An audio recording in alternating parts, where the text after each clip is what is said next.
Marvellous.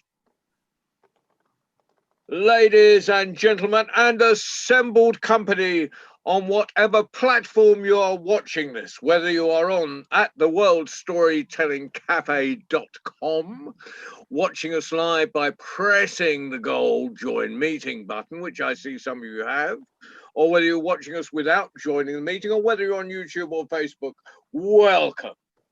And it is with great pleasure that I introduce to you, live and direct, this very beautiful summer evening.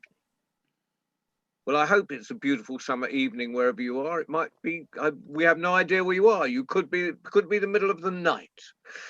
But could you please put your hands together, and whatever we do, either this or this, and welcome Sharon Carr to tonight's teller. Over to you, Sharon. Thank you very much. Thank you very much, John. That was really quite an introduction. Goodness me. Good evening, everybody. It's early evening, but as John has said, it's lovely and sunny outside. And I'm going to tell you some stories about lust, love and lust, love and loss, a misunderstanding, and destiny. Oh, very intriguing, don't you think? So, let's begin with the first story, which is called The Pupil. And it concerns an old scholar who had a reputation throughout the land for intellectual abilities, for learning, for teaching. And young men came from far and wide, seeking to become one of his chosen few, one of his pupils. For when they were selected, it was truly a great honor to be one of his students, to be tutored by so brilliantly minded a man. And everyone sought his opinions on rhetoric, logic, philosophy, and politics. And over time, he became a very wealthy man, for he charged exorbitant fees for educating the rich young men of the nobility and the merchant classes. And he indulged in his wealth. Oh, he bought himself a fine 3-storied house in the center of town. He furnished it with the finest antiques and the rarest of books that money could buy. He purchased exquisite cloth to have made into gowns, that of silk and cottons and wools. And he even indulged in a little bit of jewellery vanity by purchasing a little gold ring with a ruby inset jewel on, and he wore it on his little finger on his left hand. And he had his white beard cut to the point of perfection. Here was a self-satisfied, a self-made man of intellectual abilities. But despite his advanced years, he still had that glow around his face, that innocent glow, that shine, that he had never been touched by love, that he had never been tutored in the skills and the arts of love. So it came to him as a bit of a surprise, a bit of a shock, when he had an encounter with a rather comely young lady one day cutting through the marketplace, taking a shortcut. As he passed a particular stall, he heard a low, melodious voice, so sweet. A young woman saying, "Come, come, please, good sir, come and see what I have to sell." There was something about that voice that intrigued him. He turned and found himself being drawn into the gaze, the dark-eyed, warm-eyed gaze of a most beautiful young woman. Well, he felt the world explode around him. It was like fireworks. The pulses raced in his wrists. His heart beat. He had those funny flip-flop feelings in his stomach. And he had ecstasy racing up and down his veins. He fell in love. And she, well, she was a young woman who lived by her wits. She had no family to support her and very slender means. And she was ambitious. And she saw marriage to an older, wealthy man as being a way to advance herself advantageously. So where she stood in the stall in the marketplace, she had a good view on the various men, older men that is, who would pass through very well dressed, very dignified, and she would call to them. They would either ignore her, noses up in the air, or they would leer at her, and she didn't want that. But when she saw this man, this dignified man, she took in, assessing by her eye, the cut of his gown, which was expensive and well done. She took in the cut of his beard that had been cut to the point of perfection, his white beard. She even took in the little ring that he wore on the little finger of his left hand, and she could see it was good quality. And when she called to him, and he turned, and his face was an explosion of emotions, this was the one she knew. Oh, she smiled at him, and he was lured in. And that night, when the old scholar went home to his fine 3-storied house, and he sat down to his dinner, and his servants were fussing around him, for the first time in years, he felt lonely. For when he had been young, he'd taken a vow that he would never marry, that he would devote his life to his studies, his intellectual pursuits, and his teaching. But sitting there with his dinner in front of him, he yearned for a companion all of a sudden, and he wondered, as he tucked into his dinner, would she be the one? So the very next day, he went down to the marketplace, and he hovered at that stall where that young, dark-eyed woman stood the other side. He bought a trinket or two, and after that, he went down to the market every single day. And he began to talk to her, as almost interviewing her, as whether would she be a suitable companion to particularly so established and so renowned a scholar. And he discovered to his amazement that she was intelligent, that she was a good listener, that she asked the right questions, and she flattered him, which he quite liked. She, in turn, well, she flirted with him, and she smiled at him. And very soon, their relationship moved to the next level, and that next level of understanding, where when he asked her to marry him, oh, she accepted, and they were wed.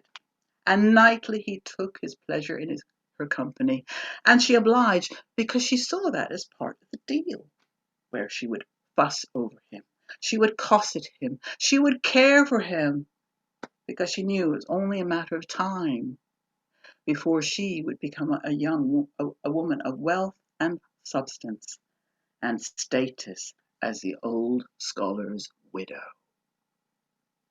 But his family and friends, when they learned of the marriage, they threw their hands up in horror and said, how can he marry her, that young slip of a thing? It does not bode well. She only married him for his money. In truth, they were a bit miffed because they were no longer in the running for the inheritance, because it would all go to her. But she played her part to perfection. But she was also a young woman with needs and desires, and there was a young man of his flock of pupils that quite caught her eye. Oh, he had slender features that were so beautiful, deep soulful eyes, a passionate mouth, curling dark brown hair, a fine physique, and sensitive hands. Oh, she liked the look of him, because she could see that he was very devoted to his books. But again, like her husband, when she first met him, he had that glow, that shine about his face of innocence that he had never been touched by love.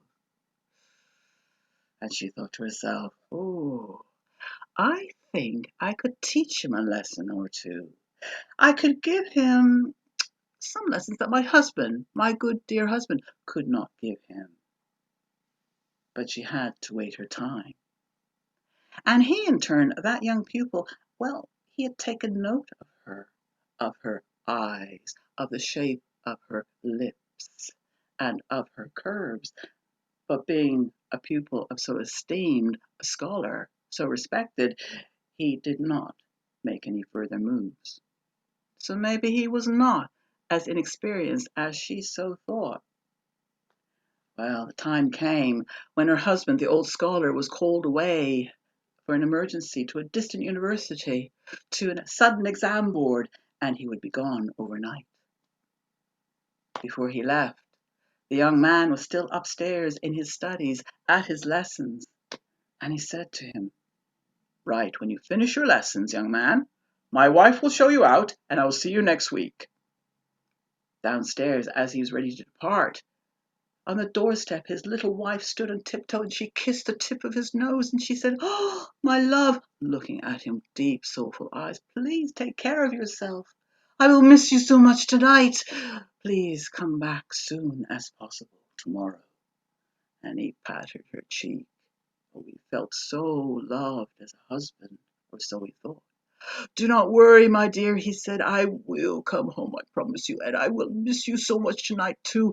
But tomorrow think of the reunion." And he was gone. Well, she closed the door on her husband and slowly turned around in the hallway. She looked up the stairs, where on the first floor was her husband's study and the student, that young pupil, working away at his books. She smiled to herself and she thought, "Right, our lessons in love will commence today." And she slowly walked up the stairs, swaying her hips from side to side.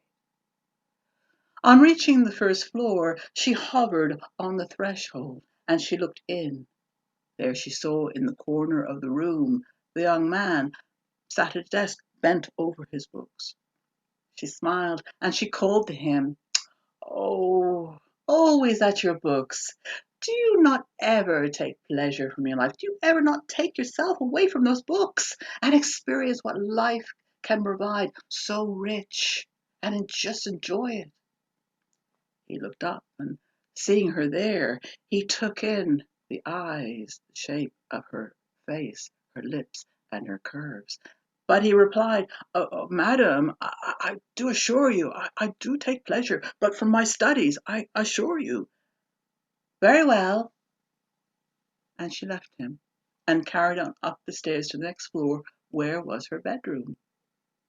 But that young man down there in the study, oh, something had moved within him.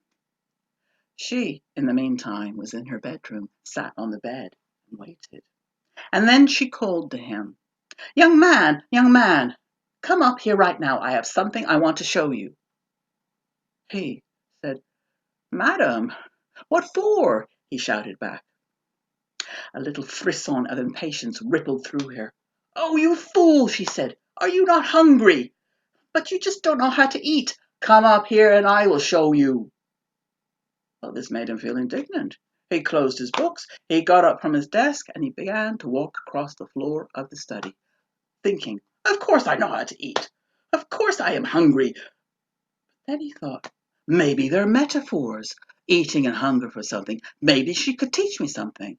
With that, he began to climb the stairs up to the next floor, where she called him to come into the bedroom, which he did, and he hovered on the threshold. There he saw her sat on the bed. She smiled at him. She patted the place next to her for him to come and sit down next to her, which he did. And that afternoon, oh, the pupil became the young scholar, for that was the first afternoons of many lessons in love that he was to learn and also to enjoy.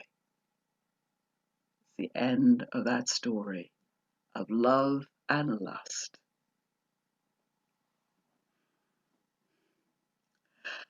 The next story will take us up to the north of Scotland, to Orkney, just below the Shetland Islands.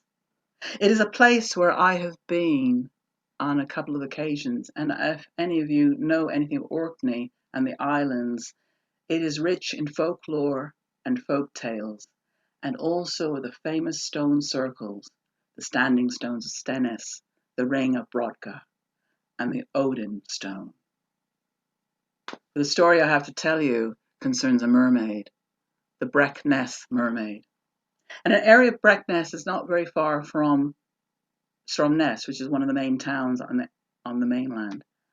But first, I'll explain a little bit because this is a rather perverse mermaid, the story I will be telling you, because up in Orkney live the Finn people, which are the Finn folk, rather, they call them the people that live under the sea. And it is said that the mermaids are the offspring of the Finn folk. If a Finn father, a Finn man, and a Finn woman have become man and wife, and this become their children. And it is said that mermaids, they're always on the lookout for a mortal man to take them as their wife. For being married to a mortal man, they will remain forever young and beautiful. But woe forbid if they take for their husband a Finn man, for over time they will lose their looks and become old and haggard. It is said mermaids in Orkney, and maybe this can be disputed, but this is what I've learned on good authority. It is said that mermaids either have tails or they wear petticoats. And the petticoats have gold and silver in them. And when they swim in the waters around Orkney, the petticoats mold themselves around their bodies, enabling them to swim. There's also the Selkies, the seal people. And it is said that the Selkies could be the souls of those who drowned at sea. And the Selkies, they often, well, if it's midnight, summer's eve, or there's a full moon at night, they will come ashore, shed their seal skins, and there, as men and women, they will dance on the shore. Well, the Brackness mermaid, she had a petticoat of silver and gold. But the young man who married her, she did not want to marry. So I do not know if this story of the Brackness mermaid is either a Selkie story or a mermaid story. But let us begin. The young man, his heart was broken. The young woman he had set his heart on to marry, she was betrothed to another. And she had sealed it by putting her hand with the other young man, through the hole in the Odin stone in the parish of Stedness, not far from the town of Stromness. And was said that once a young couple, intending to marry, had done this by putting their hands through the hole of the Odin stone. That was an unbreakable bond. They could marry no other, unless they renounced it. So that other young man, who had set his heart on that young woman, but she was to marry another, he was broken-hearted, for he yearned to get married. He yearned for a companion. For some years back, his parents had passed away, but they'd left him with the homestead, with a croft, that he wanted someone a helpmate, but he wanted a companion and a family. So he did not know what to do, and he'd risen early that morning, even before the sun had risen high above the sky. And he walked, broken-hearted. But as he walked towards a rocky outcrop, he heard something which made him stop. It was a singing, a humming in the air. It was like a fragrance. It was of a woman crooning, humming. It sounded so alluring. Well, curious, he made his way further up the shoreline towards the rocky outcrop, and he clambered over the rocks, and they peered down, and to his amazement, he saw there, half sitting in the water, half sitting on the shore, was the naked form of a woman, her back to him. And down her back rippled this huge swathe of silvery golden hair, thick hair that, as she was singing, she was combing that hair. He also saw that from some distance there was her skin, gossamer skin of gold and silver, that had been just tossed onto the rocks some distance from her. For here was a woman, a mermaid who was totally in trust of her surroundings, not thinking that she was being spied on by a mortal man. And she was singing her song while combing her hair, singing her song to the sea. Well, the young man was quite smitten, particularly when she turned and he saw her profile. And she looked gloriously beautiful. And in that moment, he wanted to make her his wife. So he stole down with the stealth of a cat, down from the rocky outcrop, down to where the skin had been discarded on the rocks, and he grabbed hold of it. It felt cold and slippery in his grasp, and he quickly bundled up and put it under his arm. That sudden movement made her turn around and look at him, and he saw the glory of her beauty. He saw the wide green eyes, and he saw the tears, for she saw that he had her skin. And she said, "Please, please, give me back my skin. I do not belong on the land. My home is the sea. Please give me back my skin." But she could also see that hungry look on his face, and hunger drove him. "Oh no," he said, "you will be mine. You are to become my wife." And no matter how hard she pleaded with him, she begged him, that hunger made him resolute. She was to become his wife, his companion. So when he held out his hand, she surrendered hers into his. And she stood up, and she covered her nakedness with her long, thick, silver golden hair. And together they made their way up the shoreline, up to the croft, the homestead that was not too far away. And once there, he gave her the dresses that his late mother had worn to cover her nakedness. And in time, the brilliant green of her eyes faded into grey as she learned to become a good wife once they were wed. She learned to sew, to milk the goats and the sheep they kept, learned to make the cheeses that were sold down at the market. She learned to take the wool, to spin it, and then to weave it into garments that would be sold at the market. Although she was a dutiful wife, inside she burned with a hunger, for she was a wild thing, and she belonged in the sea and not on the land. And she burned to return to the sea. And when her husband went down to the market, she would turn that cottage upside down, looking for her skin. But her husband knew her wild spirits, knew that once she had it, she would be gone, and he could not bear that. So he had hidden it high up near the cliff tops, a remote cliff top that overlooked the sea. He had hidden it under a pile of stones, in the hollow of the stones, wrapping it up in a cloth. And there he knew she would not find it. Well, the years passed, and in time she grew fond of him, but she could never stop that burning spirit within her that wanted to return to the sea. And they had 6 children, 3 boys and 3 girls. And they too, all of them had the silver golden hair of their mother. And she would take her comb, and she would comb their hair in the evening, and she would tell them stories of what her life had been like in the sea when she'd been that wild thing, that mermaid, of how she'd plunged deep down to the darkness of the sea, and she'd gathered up jewels from the bottom, of when she had stroked the whales and the basking sharks that were so hunted by the mortal men from Stromness. She told them that.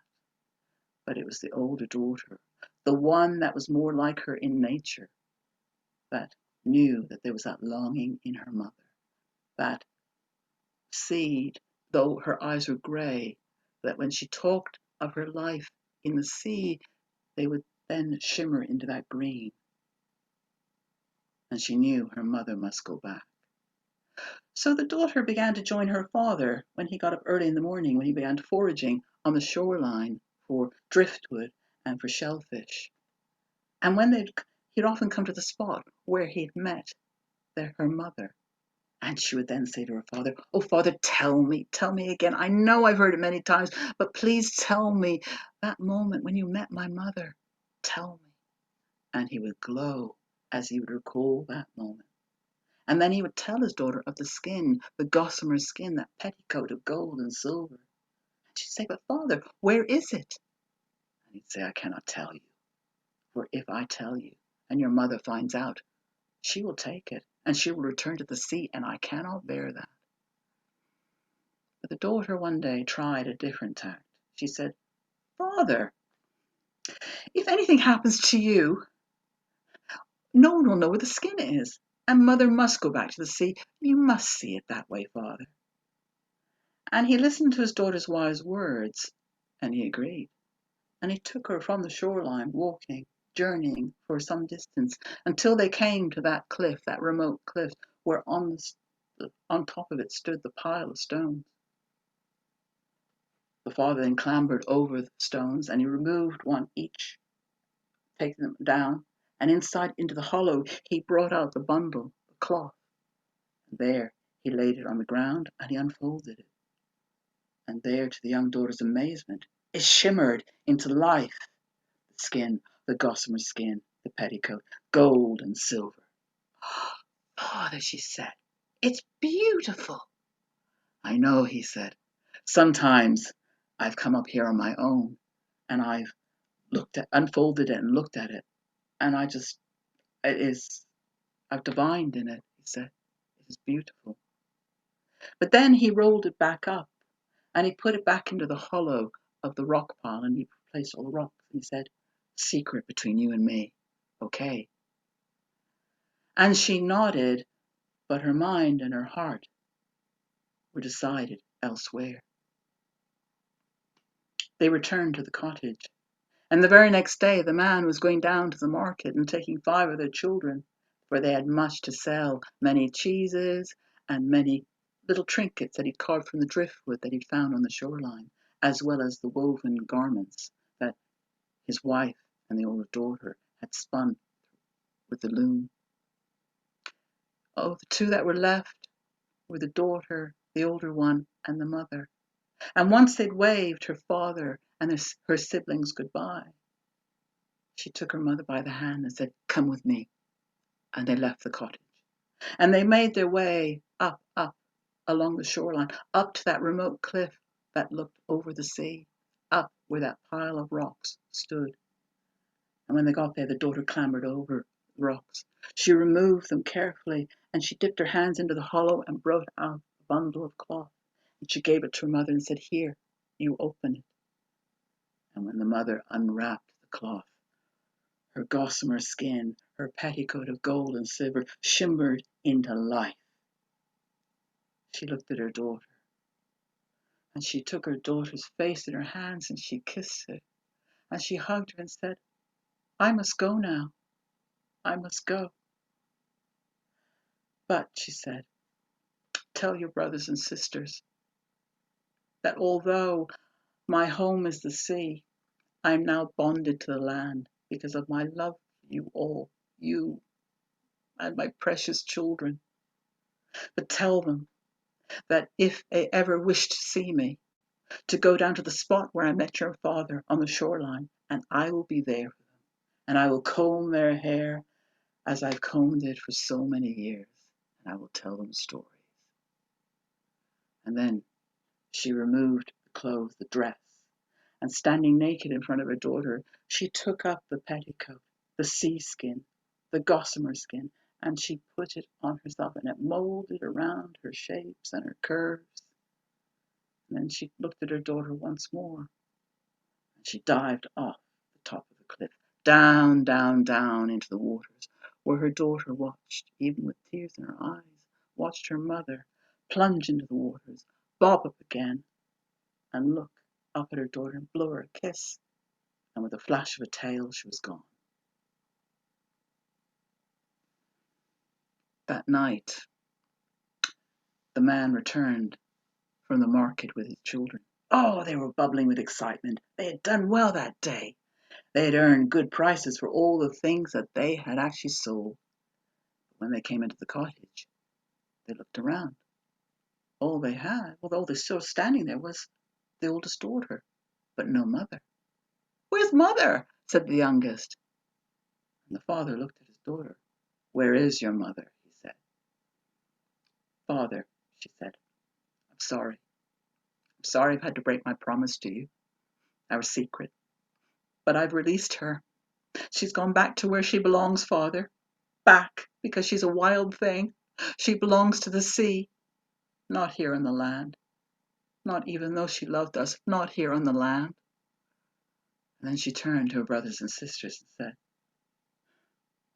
But Mother has said that if we wish to see her, we are going to go down to the shoreline where she met Father, and there she'll be for us. She'll be waiting, and she'll comb our hair like she did when she was with us, and she'll tell us stories. And she did. When the children wanted to see their mother, they'd all troop down to the shoreline, to the spot where she had met their father, and she'd be there waiting, and she'd hug them all, and she would then comb their hair, as she had done when she was living with them, and she would tell them stories of her life now in the sea. And sometimes her husband would follow the children, but if the mermaid, the Breckness mermaid, saw him, she would dive back into the waters and would not be seen again for some time. But she always stayed connected with her children. For though she was a wild thing and belonged to the sea, she was now bonded to the land through her love for them. Thank you. Story from Orkney. Story of love and loss. And the next one, well, it concerns a misunderstanding. And it's about a sultan. It's a well-known story called The Meat of the Tongue. And the sultan, well, he liked big women. He liked them full-bosomed and ample-hipped. When he first saw his wife, well, she was famed throughout the land for her curves and for a smile that would disappear into the folds of her cheeks. When he saw her, oh, he was smitten. And he married her, and nightly he would disappear, oh, into the voluptuous rippling folds of her warm female flesh. He couldn't get enough of her. And he showered her with everything. He gave her jewels to wear on her fingers, at her throat, and on her ears. Beautiful gowns and brocades to wear. She had the chance to sleep in a palatial palace, well, a different one for every night of the year. And she had travel, glorious food to eat, and entertainment. But it wasn't enough. For this was not a marriage of equals. For him, it was fine. He had everything. He had status, power, wealth, and he had his wife. But her, this marriage did not answer her needs nor her desires. And over time, she became depressed and morose, and she lost her famed curves and that famed smile. Well, the Sultan couldn't believe the changes in her. He couldn't, well, what had he done wrong? Well, he hadn't done anything wrong when he thought about it even harder. And he thought, well, I've given her everything. What more does she want? It's not my fault. And he consulted a number of experts from the land. Wise men, religious leaders, philosophers. And he asked them the same question. What was wrong with the queen? Why was she not happy? It wasn't his fault. And they all went away stroking their beards, scratching their heads, and they came back with answers that did not quite satisfy him. So when news reached his ear of a poor man in his land who was famous for his very happy marriage and his very curvaceous wife, who was famed in her own right for her laughter, that Sultan wondered, what did the poor man have that he didn't have? He summoned him to the palace. And the poor man, when he arrived, well, he was nervous, for the Sultan was not known for his clemency. He wrung his hands, the poor man did. He wondered what his fate would be, and he was shoved into the throne room, which he stumbled into. He saw, up ahead, the Sultan there, sitting resplendent in a glorious gown, with jewels on his fingers, and there he lay leaning against a sea of richly coloured silk and brocaded pillows. On seeing the poor man stagger into the throne room, the Sultan smiled, and he beckoned him to come and sit down next to him, which the poor man did, as he was instructed. Once he was seated, the Sultan leant forward like they were intimates and said, my good man. I have heard it on good authority. You are famous. The poor man said, What? Me, sire? Famous? Oh, yes. Very good authority. You are famous because you have such a happy marriage. Very famous because of that, as well as your wife being so curvaceous. And she's always laughing. Tell me, man to man, what is your secret? How do you keep your wife so happy? What makes your marriage work? I am curious. The poor man couldn't believe that the Sultan was asking this of him, but he answered because he was an honest man and said, Sire, all I do is give my wife meat of the tongue. That's all I do. That's what keeps us happy, and that's what makes our marriage work. Meat of the tongue. Oh, Sultan stroked his beard. He liked the sound of that. Well, he thanked the poor man for his time, and he sent him away with a token of his gratitude. And then he summoned the cook to come up from the kitchen. When the cook arrived, he commanded him to go down to the market and to buy all the stalks of tongue available. And then he was to plan a menu for the Queen, for Her Highness, 3 meals a day with tongue as the main ingredient. Sultan didn't care how it was done, but just to do that. And the cook, well, he loved a challenge, and he did as he was told, and he planned a most sumptuous menu, of which I can give you a little sample of it now. For that poor queen, that poor sultan's wife, had to sit down to that meal of tongue 3 times a day. And the sample menu was, well, she was given boiled tongue, broiled tongue, baked tongue, fricasseed tongue, fried tongue, tongue stewing in its own juices, infused with herbs and spices. And that poor woman had to force down every painful morsel of tongue. And the Sultan waited, oh, those itching fingers, for his wife to regain those curves and that famed smile. But nothing happened. If anything, she became more morose. She became thinner still. And the Sultan felt he'd been played for a fool. So he summoned the poor man back to the palace. He was lucky to keep his head. And when he met him, he said, Right, we're swapping wives. You have mine, I have yours. And the 2 women were exchanged like chattel, protesting, most unhappy. When the poor man's wife arrived at the palace, the Sultan showered her with all kinds of rich, beautiful things, rings for her fingers, jewels for her throat and ears, beautiful gowns, the palaces that she could sleep in, different one every night of the year, travel, entertainment, glorious food. But it wasn't enough.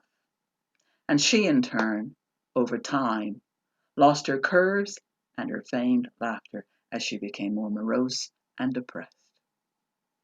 But down at the poor man's hut, where the Sultan's ex-wife had now taken up residence, it was different. Her life was enriched. If anything, over time, she regained those curves and that famed smile that disappeared in the folds of her cheeks.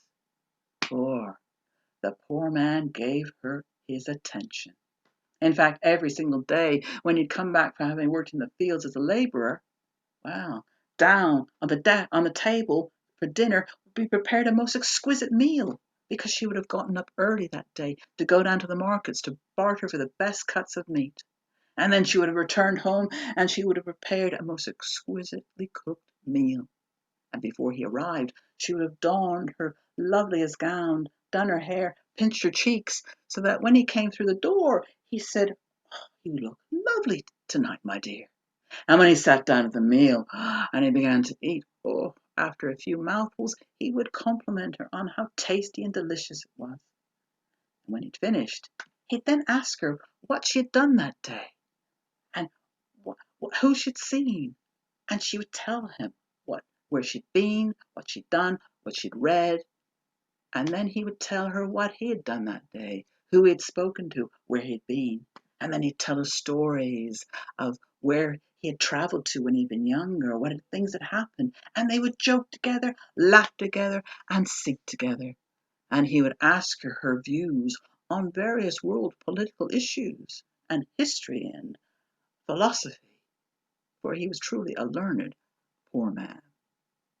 And their lives together was so enriched.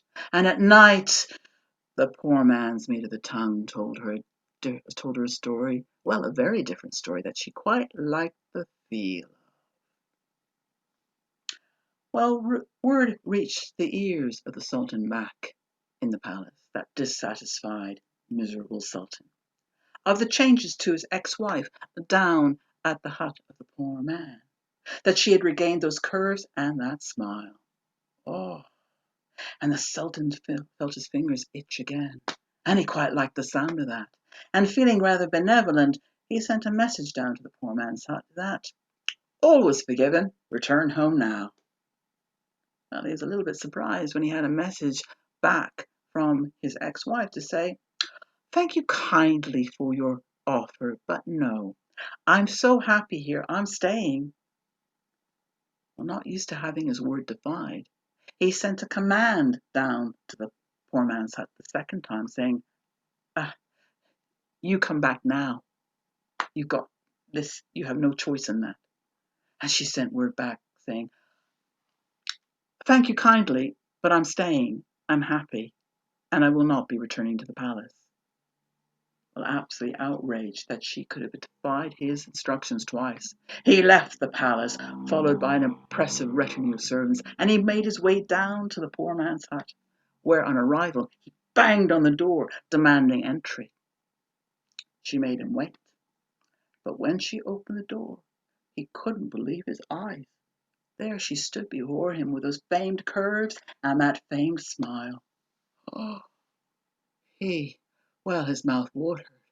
She looked delicious.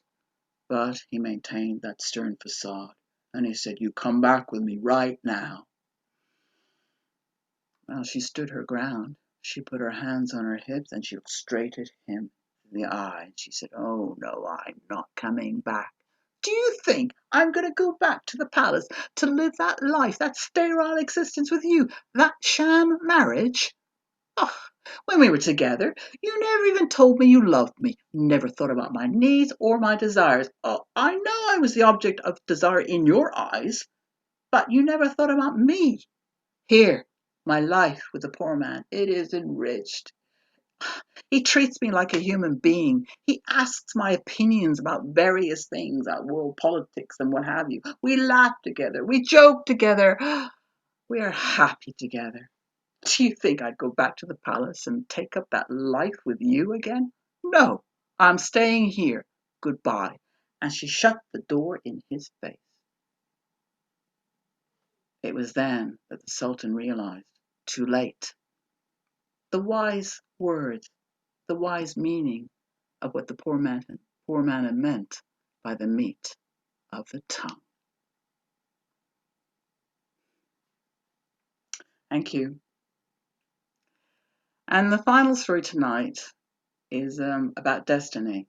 It's a rather poignant story. It's an Inuit story. It's quite a well-known one called The Skeleton Woman. And I have another title for it. I've called it The Place of the Shunned Woman, for it is the story of a young woman who'd been shunned by her community and by her family, and she met a rather grisly end. But then there's something of a rebirth in that one, of a changed destiny.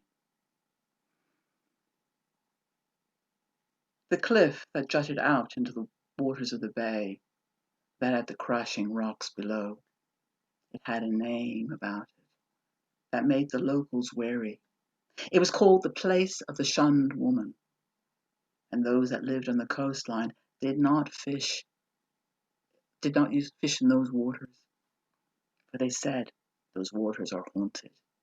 They are haunted by the unquiet spirit of the shunned woman, the woman who'd been put to death because of what she had done, brought shame and disgrace on her community. If you fish in those waters, her unquiet spirit will come up from the briny deep and drag you down. So, no one fished, in the place they called the place of the shunned woman, the cliff that jutted out into the waters of the bay with the crashing rocks below. For the story was that many years before, a young woman had allegedly brought disgrace upon a local community, on a family, for a sacrilegious act she'd committed. When her father had been summoned to the council of elders, they had said, "Your daughter, what has she done? Disgraceful. Shame on us, your family, and us. There's only one punishment. She must die for it. And you, being her father, must do that." And the father, who felt that dark rage in his heart, he said to the elders, "I agree. That daughter of mine, she no longer is a daughter of mine." And he returned to the hut where she was waiting for him. And he grabbed her by the neck, digging his fingers into the back. And he dragged her out.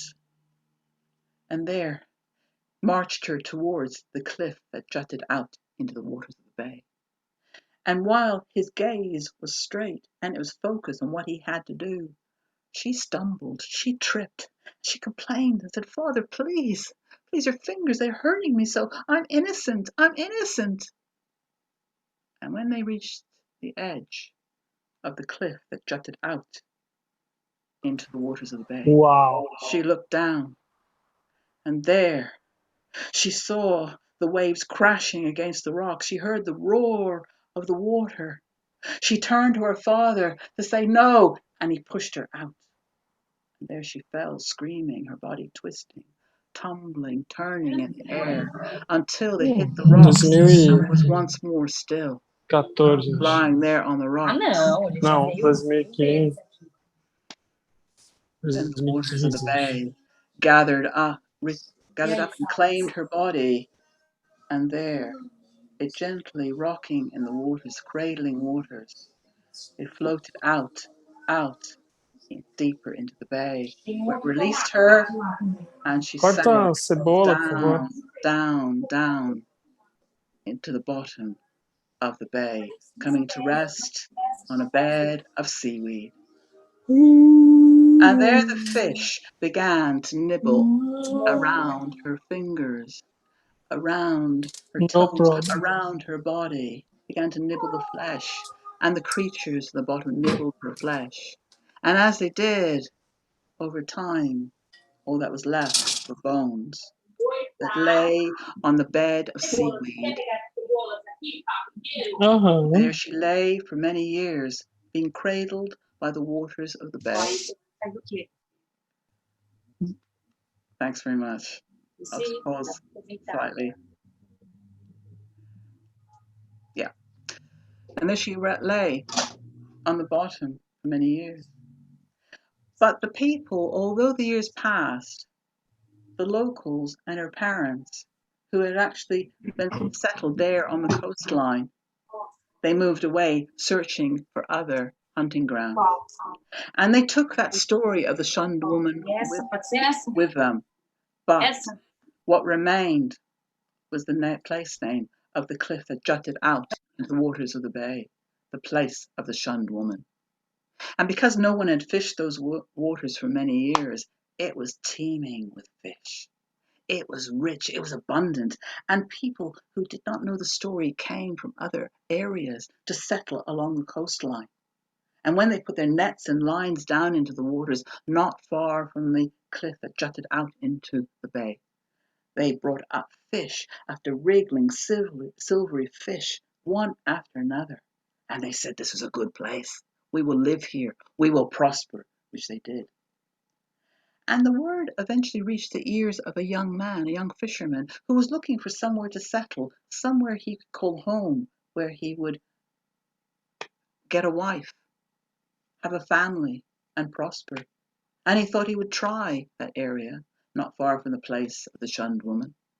So he rowed his canoe, passing the cliff, crashing rocks. He followed the coastline until he reached the shoreline, beaching his canoe, and the land that swept upwards where there was a hill where he made his home, erecting a small tent made of animal skins. That night, he took out his fishing line, attached it to his rod, and he began to put in the hooks, because next morning he'd be getting up early to go fishing, to try the waters. That night he slept well, and when he got up, he picked up his fishing tackle that he'd rolled up and put by the door. He pushed back the flap of his hut, and he went out into the early morning air, which was sharp and biting and chill. He brought his coat tied up around his neck to keep warm. And even though the sun hadn't yet come over the horizon, he made his way down in the grey light, down to the shoreline where he had beached his canoe. He put in his rod and his fishing tackle. He pushed out his boat into the cradling waters of the bay, and he climbed in. And picking up his oar, he began to row. And he rowed past the place of the shunned woman, the cliff that jutted out into the waters, the crashing rocks below. And he rowed and rowed until he went a little more distant further and settled over the area where, underneath the waters, the cradling waters, lay the bones of the shunned woman on that bed of seaweed. He put down his anchor. He released his line down over the side, and there he waited. He waited all day. Occasionally he would look over the side, hoping that there would be a little silvery flash in those briny, deep, dark waters, a fish that had become hooked, but there was nothing. And he waited with great patience and slept, and he ate, and he whittled away on a bit of wood to keep himself amused. And eventually, when the sun began to set, the young man, with patience, began to draw up that line, the line that had been dragging along the bottom of the bay. And it dragged and dragged until it caught up with the bones of the shunned woman, pulling it up off her bed of seaweed where she'd lain for all those years. The young man felt the line go tight, taut, and with excitement began to pull it up, thinking that whatever was there would command a good price at the market, and he could perhaps start making plans. He got excited. But what he did not anticipate, what he did not bank on, were the bones with the skull, with the shoulders, with the arms that broke up out of the waters, dripping, of the shunned woman. The young man had heard something of the reputation of the place, and he looked and he saw the cliff that jutted out into the waters with the crashing rocks below. He thought with horror, not realizing his line had got tangled up in the bones of the shunned woman, that she had come out of the depths wanting to take him down to join her there. With fear and terror, he dropped his rod in the bottom of that canoe. He turned around, picked up a paddle, and he began to row, not realizing again that the line was attached to that skeleton. Every so often he would look back and he would see that skeleton flapping against the waves, seemed to be getting closer and closer. And dusk was now coming in fast, and it was getting darker. He beached that boat. He picked up his rod. He had his heart beating, and his breath was short and ragged, and he began to run up the sweep of the hill, the sweep towards the hill where his hut was. And there, in the dusk, he could hear the bones of the shunned woman clacking and cracking against the stones. He thought it was getting closer and closer. Eventually, in the darkness, he could just about see the outline of the flap of his hut. He yanked it open. He jumped in with his rod. He threw it in with the clattering bones behind, and he closed it down. And there in the darkness, he huddled close to himself, expecting, although his heart was beating, although his breath was short and ragged, he thought it would just be a matter of time before he heard the scraping of those bony nails against the hide door. But there was nothing. All he could hear was the beating of his heart, hear his breath as it was coming in and out quickly. He could hear the distant roar of the waters of the bay and the wind that wafted around his hut made of animal hides as the animal hides bellowed in and out. Feeling calmer, the young man began to feel in the darkness for his oil lamp. Getting hold of it, he took his flint and he lit it.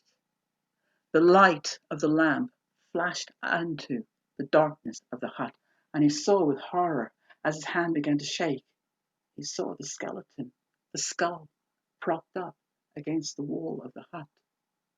And then he looked closer, and he saw that the line, his fishing line, had got tangled up in the bones. And he looked at that skeleton, and he felt foolish. And he put down the oil lamp on the floor. He crawled over to the bones and to his line, and he carefully began to extract the hooks and the lines from the bones. Once he'd finished, he pushed it aside, and then he looked at the skull and the skeleton, that tangle of bones, and he thought, who had that been? Who was that person that had lain at the bottom of the bay all those years? Once they had walked the earth as he does now. Once they had breathed the air that he does now. And with compassion in his heart, he began to click those bones into place with their sinews and tendons still attached to many of the joints. And when he had finished, there was now something of a human form that had been created under his hands. He thought, because he was so exhausted from the terror of that day, from his fears, that whoever this poor person was, he would bury them the next day and treat them with dignity as they had not been treated with dignity in the life they had once lived. And with that, he crept over to his bed. He crept under the covers and he pulled his blanket of sealskin over his head and was soon fast asleep. And in his dreams, he dreamt of a woman's face, a woman with fine, thick, dark hair, warm, dark eyes, and smiling lips. And as he slept, a tear trickled down his cheek. And in the dying light of the oil lamp, the head, the skull of the shunned woman turned and saw the glistening tear on his cheek. She stretched her hands, her arms, her fingers that she had not moved for so many years out. And slowly she got to her feet and awkwardly staggered over to where the young man was sleeping. She bent down and she plucked that tear from his cheek and she put it to her lips. Water, sacred, gave her life. And standing over him, she began to sway. And she began to sing her song. She sang her song back into her bones. She sang her flesh back onto her bones. She sang the life back into herself. And when she'd finished, she opened her eyes, and she was complete and whole once more. She took in a deep breath. She then looked down at the sleeping man, and she picked up the blanket of sealskin, and she slipped in next to him. She wrapped her arms around him, and she pressed her cheek next to his back, his warm flesh. And there she smiled, and she drifted off to sleep. The next morning, the young man woke. His eyes were wet with tears. The memories of that dream woman still lingered in his mind. And then he became aware that there were arms wrapped around his body. He turned and looked and found himself smiling into the face of his dream woman. And when she looked back, she smiled in recognition of him. And that day he made her his wife.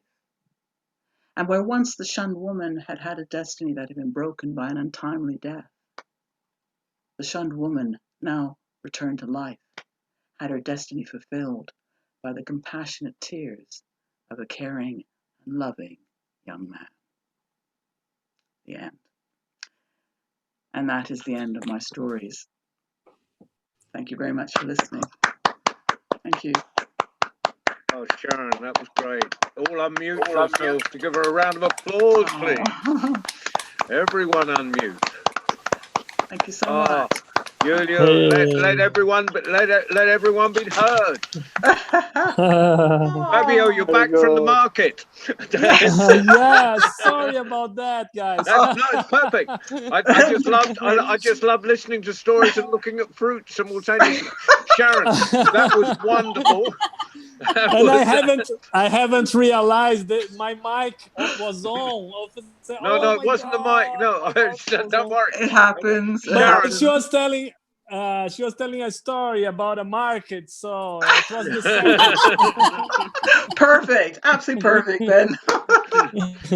Sharon, that was a wonderful version of Scales and Woman. Oh, thank you. That was a great adaptation, and it's been wonderful having you. And where are we? We've got New York with us.